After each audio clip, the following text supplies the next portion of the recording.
मी आहे सर्वपक्षीय बैठकीची जरांगेंनी उपोषण मागे घ्यावं असं सर्वपक्षीय बैठकीत ठराव संमत झालाय। मुख्यमंत्र्यांनी सर्व पक्षांच्या नेत्यांची बैठक बोलावली होती आणि या बैठकीत मनोज जरांगेंनी उपोषण मागे घ्यावं यासाठी या बैठकीत ठराव झालाय। मराठा आंदोलकांवरील गुन्हे मागे घेणार अशी सुद्धा घोषणा मुख्यमंत्र्यांनी केली आहे। तर मराठा आरक्षणासाठी समिती गठीत करा, अंबादास दानवे यांनी ही मागणी केली आहे। समितीचं नेतृत्व अजित पवारांनी करावं असं अनिल परब यांनी म्हटलंय। तर मराठा आरक्षणासंदर्भात सर्वपक्षीय नेत्यांची बैठक ही पार पडतीये।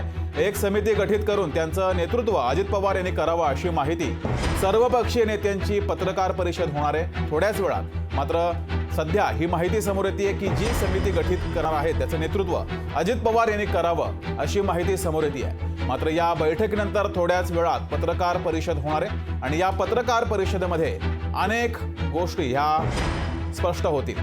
मात्र 7:30 वाजल्यापासून मराठा आरक्षणावर ही मॅरेथॉन बैठक सुरू आहे। गेल्या 2.5 ते 3 तासांपासून मराठा आरक्षणावर ही चर्चा सुरू आहे। मुख्यमंत्र्यांचं शासकीय निवासस्थान सह्याद्री इथे ही सर्वपक्षीय नेत्यांची बैठक सुरू आहे। दरम्यान मराठा आरक्षणाचा तिढा सुटणार का याकडे साऱ्यांचं लक्ष लागलंय। एकीकडे जालन्यात मनोज जरांगे पाटील हे त्यांच्या उपोषणावरती ठाम आहेत। त्यांनी कालपासून पाणी सुद्धा सोडलंय, सोबतच उपचार करण्यासाठी सुद्धा त्यांनी आता विरोध केलाय। आणि दुसरीकडे याच विषयासंदर्भात मुंबईत ही मॅरेथॉन बैठक सुरू आहे।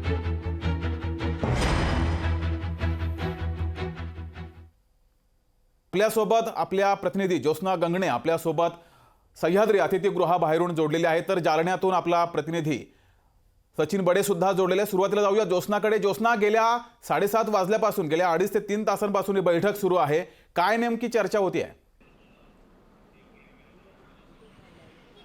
या बैठकीमध्ये एकूण 29 आमदार, मुख्यमंत्री एकनाथ शिंदे, उपमुख्यमंत्री अजित पवार आणि उपमुख्यमंत्री देवेंद्र फडणवीस या तिघांना मिळून एकूण 29 आमदार उपस्थित राहणं अपेक्षित होतं। मात्र 29 आमदार या बैठकीसाठी उपस्थित नाही राहू शकले। त्याच्यामध्ये सर्वात महत्त्वाची 3 नावं होती, ज्यामध्ये सर्वात पहिलं आपण म्हणू शकतो, कारण मराठा उपसमितीचे जे अध्यक्ष आहेत सध्याचे ते चंद्रकांत पाटील आहेत, ते या बैठकीसाठी उपस्थित नव्हते। दुसऱ्या क्रमांकावरती माजी मुख्यमंत्री काँग्रेसचे ज्येष्ठ नेते अशोक चव्हाण, जे मागच्या उपसमितीमध्ये जे अध्यक्ष होते, मराठा उपसमितीचे अध्यक्ष होते, ते सुद्धा या बैठकीसाठी हजर नव्हते। आणि तिसरं म्हणजे स्वतः प्रकाश आंबेडकर हे सुद्धा या बैठकीसाठी उपस्थित नव्हते। 29 आमदारांपैकी 21 ते 22 आमदारांची उपस्थिती होती। त्यापैकी पहिले जे बाहेर पडले ते म्हणजे माजी खासदार जे संभाजीराजे जे आहेत ते या बैठकीतून बाहेर पडले। आणि महत्त्वाचं म्हणजे या बैठकीमध्ये सर्वपक्षीय आमदारांमध्ये जी बैठक झाली त्याच्यामध्ये 2 महत्त्वाचे जे प्रस्ताव मंजूर करण्यात आले किंवा प्रस्ताव मांडण्यात आले, ज्याला सर्वांनी एकमताने सकारात्मक भूमिका दर्शवली, ती म्हणजे मनोज जरांगे पाटील यांचं जे आमरण उपोषण आहे ते त्यांनी मागे घ्यावं। त्यांच्या भूमिकेला सर्वपक्षीय आमदारांनी जे आहे ते समर्थन दिलेलं आहे की मराठ्यांना आरक्षण मिळालंच पाहिजे। मात्र मनोज जरांगे पाटील यांची प्रकृती दिवसेंदिवस खालावत आहे। गेल्या 2 दिवसांपासून, खास करून गेल्या 24 तासांपासून त्यांची प्रकृती आणखीन खालावली आहे। त्यामुळे मनोज जरांगे पाटील यांनी त्यांचं आमरण उपोषण आंदोलन जे आहे ते मागे घ्यावं। दुसरी गोष्ट म्हणजे मराठ्यांना आरक्षण मिळावं यासाठी सुद्धा सर्व पक्षातले जे आमदार आहेत त्यांनी स्पष्टपणे होकार म्हणजे सकारात्मक भूमिका दर्शवली आहे। मात्र सर्वात महत्त्वाचं म्हणजे पत्रकार परिषद जी आहे, आपल्याला माहिती आहे की या ठिकाणी ह्या सह्याद्री ज्या अतिथीगृहामध्ये थोड्याच वेळात 15 ते 20 मिनिटांमध्ये जे आहे ते थोड्याच वेळात पत्रकार परिषद सुरू होईल। मात्र या पत्रकार परिषदेच्या आधीच जे ओबीसी नेते छगन भुजबळ जे सत्तेमध्ये सामील आहेत ते मात्र या पत्रकार परिषदेला हजर राहणार नाहीयेत। कारण आपण बघितलं की थोड्याच वेळापूर्वी छगन भुजबळ जे आहेत ते या पत्रकार परिषदेतून बाहेर पडलेले आहेत। कारण आपल्याला माहिती आहे की मराठा आरक्षण या मुद्द्यासोबतच ओबीसी मधून मराठ्यांना आरक्षण मिळावं की नाही, त्यांना द्यावं की नाही, या गोष्टीसाठी ओबीसी नेते, ओबीसी समाज आणि ओबीसीचे अनेक संघटन जे आहेत त्यांनी विरोध दर्शवलेला आहे। आणि त्यामुळे आता राज्य सरकार असो किंवा विरोधी पक्ष नेते असो, त्यांची भूमिका स्पष्ट आहे की मराठ्यांना आरक्षण मिळालं पाहिजे। मात्र हे आरक्षण तो अशीच जोडली गेली राहा। थोड्याच वेळात ही पत्रकार परिषद होईल, त्यावेळेस सर्व मुद्दे हे स्पष्ट सुद्धा होतील।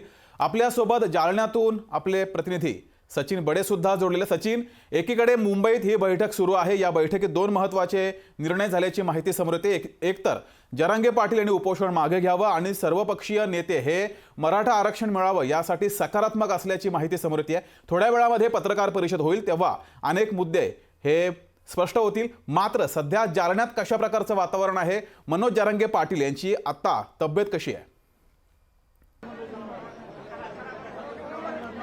जगदीशजी, मनोज जरांगे पाटील यांची प्रकृती जी आहे ती खालावल्याचं पाहायला मिळते। अक्षरशः या ठिकाणी ज्या ठिकाणी मनोज जरांगे पाटील बसलेले आहेत तर त्या परिसरामध्ये म्हणजे त्या स्टेजवर महिलांचा गरडा पाहायला मिळतोय। महिला ज्या आहेत एवढ्या मोठ्या संख्येमध्ये आधी पाहायला मिळालेल्या नव्हत्या। मात्र आता मनोज जरांगे यांची प्रकृती ढासळली असल्याकारणानं या ठिकाणी डॉक्टरांचं पथक सुद्धा दाखल झालेलं आहे। मनोज जरांगे पाटील यांनी उपचार घेण्यासाठी काही वेळापूर्वी जो होता तो नकार दिलेला होता। कालपासून ते नकार देत होते। मात्र त्यांची प्रकृती जी आहे ती खालावत असल्याकारणानं या ठिकाणी आता जी आहे ती डॉक्टरांची टीम सुद्धा पोहोचली आहे, ती तपासणी करत आहे मनोज जरांगे पाटील यांची प्रकृती कशी आहे कशी नाही। या ठिकाणी डॉक्टरांचं पथकच आलेलं आहे। आपण या ठिकाणी पाहता की त्यांचं फोनवर सुद्धा या ठिकाणी बोलणं सुरू आहे, कारण आता मनोज जरांगे यांची प्रकृती जी आहे ती खालावत असल्याकारणानं आता ज्या काही आपण पाहिलं की ज्या सर्वपक्षीय बैठकीमध्ये ज्या काही मागण्या करण्यात आलेल्या होत्या, ज्या काही मुद्दे मांडण्यात आलेले होत्या, म्हणजे जी काही गावकरी आहेत हेच ते गावकरी आपल्या व्यासपीठावर स्टेजवर पाहायला मिळतात ज्यांच्यावर गुन्हे दाखल करण्यात आलेले आहेत। मात्र त्यांचे गुन्हे माघारी घेऊ असं जर असे स्वतः मुख्यमंत्री जरी म्हटले असले तरी सुद्धा मराठा आरक्षण प्रश्नी मी अजूनही मागं हटणार नाही, मागं फिरणार नाही अशी भूमिका जी होती ती या ठिकाणी घेतलेली आहे। माझा सहकारी जो रोहित आहे तो आपल्याला दाखवतो की या ठिकाणी मनोज जरांगे यांची प्रकृती जी आहे ती खालवलेली आहे आणि ते सकाळपासून जे आहे ते या ठिकाणी झोपल्याचं पाहायला मिळतंय।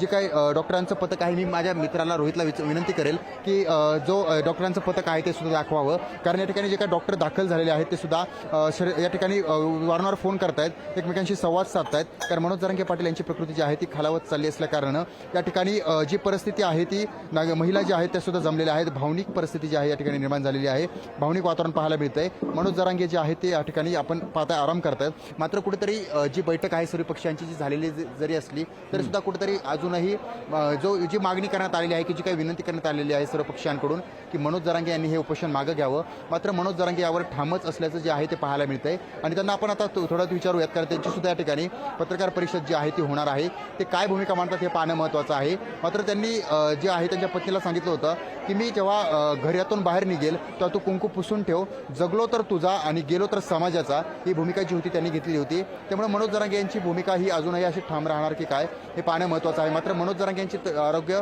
कुठेतरी ते तब्येत ढासळत जरी असली तरी सुद्धा ते अजूनही मागे हटायला तयार नाही आहेत। त्यामुळे त्यांची प्रकृती जी आहे ती खालावत आहे आणि ज्या ठिकाणी उपोषण करते त्यांच्यासोबत असणारे जे काही नागरिक आहेत, आंदोलक आहेत, त्यांच्यामध्ये सुद्धा कुठेतरी चिंता वाढत आहे। त्यामुळे हे पाहणं महत्त्वाचं आहे की मनोज जरांगे काय पावित्र्य घेतात, उपोषण असंच कायम ठेवतात की माघार घेतात। जी सचिन, तू असाच जोडला गेला रहा, तुझ्याकडे पुन्हा येऊच। मात्र दिलेल्या संपूर्ण माहितीसाठी धन्यवाद। तो सोबतच ज्योत्स्ना आपल्यासोबत मुंबईतून जोडली होती, तिला सुद्धा धन्यवाद।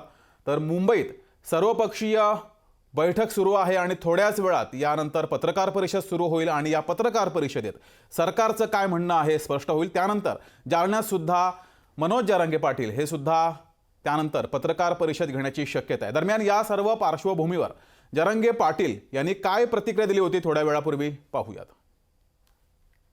तपासण्याच करा ना, कवर करता आरक्षणाच्या तपासण्या असेल, नुसत्या तपासण्याच केल्यात आरक्षणाची, माणसाच्या तपासण्यासारख्याच आरक्षणाच्या तपासण्या 70 वर्षापासून वाचित आहेत, अभ्यास चालू आहे,